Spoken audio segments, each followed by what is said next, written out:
You're with Straight Talk Africa. Welcome back. US President Joe Biden came into office just over 2 years ago, promising to fix America's refugee system.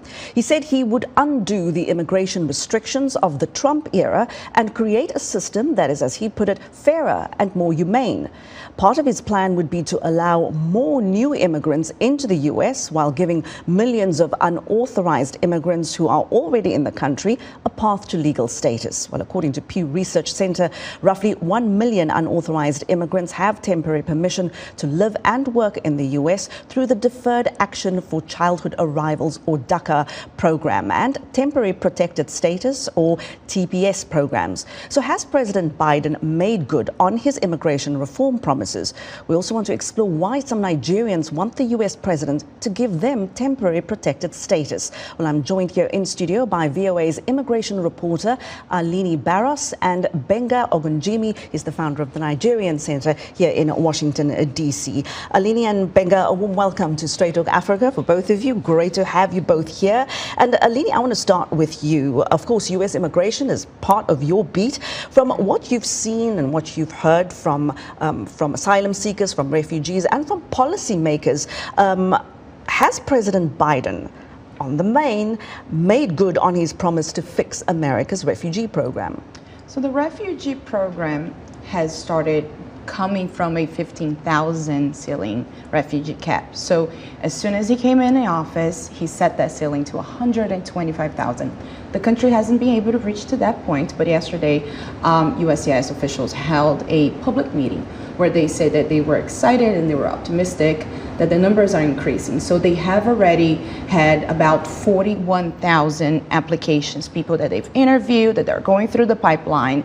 And this is for the fiscal year 2023, which is, we still have time right until September. Last year, they've done about 44,000. So they're optimistic that they are going to approve more people and welcome more people into the United States.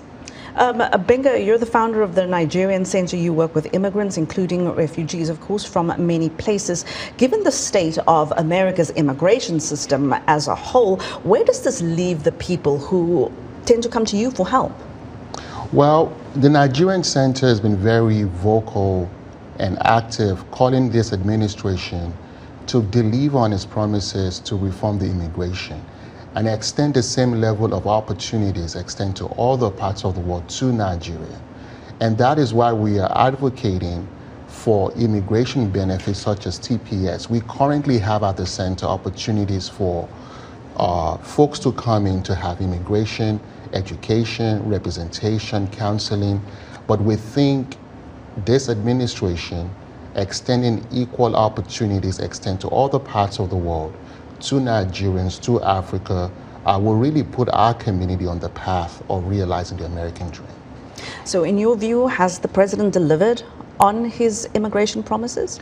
Well, I think there's a progression that has been recognized towards delivering on that. But what I would say is we African immigrants, we don't think we are fully tapped into the same level of opportunities others have. So we think there's still some imbalances when it comes to affording us the same level of opportunity and, quite frankly, the same level of humanity afforded to other parts of the world. So I give an example. So there is TPS, for example, that is very across the country. Afghanistan, Ukraine, folks from Ukraine, folks from South America. But when it comes to African communities, countries, we don't always see approval for TPS. So we are calling on this administration. They have started, we just say, follow through and extend the same level of opportunities to our own community. And we're going to get into that a little more. Aline, the immigration and refugee issue, as we're going into a new election here in the United States, I mean, that's a hot button issue. We would say here there are immigration promises. Republicans will call this an immigration crisis, because when just on the face of it, when you look at the numbers, there is definitely a problem at the southern border. Do people still see the United States as a safe haven to come? These are refugees from around the world, given the mood, the attitude, and the politics in this country. So to answer that question, I'll give you two quick parts. At the U.S.-Mexico border, we have asylum seekers. We have people who are arriving there asking for safety. Some of them are running away from persecution. Some of them are running away from just violence or economic issues in their country. So they get there and they want to present themselves. They wanted to come to an officer and say, hey, I need help. Most of them are not able to. So what this current administration has done was put some asylum restrictions at the border. They are allowing a certain number of people to apply for a parole program, which allows you to come to the United States and work for 2 years. And then from there, usually the immigrant has to figure it out a way to adjust status. But if you get to the border and you don't apply for asylum in the previous traveled country, you will not be allowed in. There are some exceptions, but that's basically what's happening at the border. We did get numbers yesterday from the May CBP encounters, and it was about 169 people that CBP officers encountered along the border. It is a decrease from last year of about 25%. So the program that the Biden administration has implemented, some people are looking for it and some people are applying. You need a sponsor in the United States, so that's one of the biggest issues that asylum seekers are encountering. On the refugee side, the program where people have to apply and come through the refugee program, there has been USCIS has hired more people in different countries. They said yesterday about 75 countries, people from 75 countries, the applications that they have approved yet. So there is a continuous work with advocates, resettlement agencies, and the administration. But advocates, they are pushing for more family reunification. They do not like the asylum restrictions at the border. So there's a lot going on. There's a lot of moving pieces. And it is going to be interesting to see, with the litigation going on by the ACLU on the asylum restrictions, what's actually going to happen and how the administration will respond to all the moving parts, not only in the refugee side, but in the asylum side at the border. Because the president is obviously on his way to the end of his first term, so this will become even more pressing. Gbenga, we spoke earlier about temporary protected status, which Nigerians in the United States, some at least, are asking the Biden administration to grant them. On what grounds are Nigerians asking for TPS? So the reason why this coalition of close to 130 human rights organizations petition Biden administration for TPS is, for over a decade, Nigeria has been in an active armed conflict of Boko Haram. The United States government has designated Boko Haram as a terrorist group. The State Department, Amnesty International, all human rights organizations have recognized there's an active armed conflict happening in Nigeria.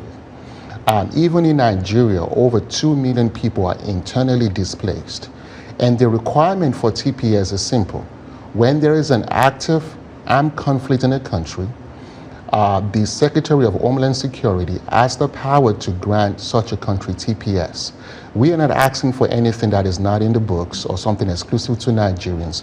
We are saying across the world where there are armed conflicts, the United States government is very swift to respond with immigration protection.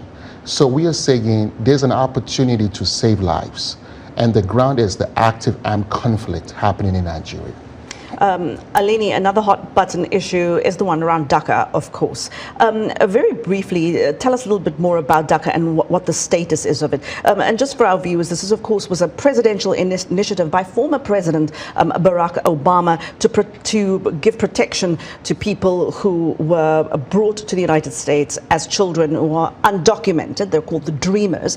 What's the status of DACA right now? So DACA has gone through different litigations. Right now, the latest one is in the hands of a Texas judge, a federal judge, and he has heard arguments. Both sides have said why. It's Republican-led states who are pretty much asking the judge to say, look, this is not legal. We want to terminate the program. The program is not good for the Republican-led states. On the other hand, you have advocates saying we have hundreds of thousands of people who are contributing to the United States. There has been studies where DACA recipients have actually contributed millions of dollars to the economy. So you have those two sides arguing in court. We don't know when the Texas judge will come out and give his decision. Based on what immigration advocates and lawyers have told me, they expect that the judge will agree with the Republican-led states and that the case is going to go to the appeals court and eventually to the Supreme Court. This is going to take some time, more than a year easily, so we don't expect any decision right now. But DACA, people who have DACA right now can only renew their status. No new applications are being allowed right now. And it's a program that does not lead to permanent residency or citizenship, just like TPS. So it's definitely just a temporary protection. Well, we'll watch developments around these issues, but I do thank you, Aline Barros and Gbenga Ogunjimi, for joining me here in studio. And of course, that is where we will leave it for this week. Thank you so much for joining us on TV, radio, and online. Remember to follow us on social media. It was great to be with you. From all of us here on Straight Talk Africa, until next time, it's goodbye.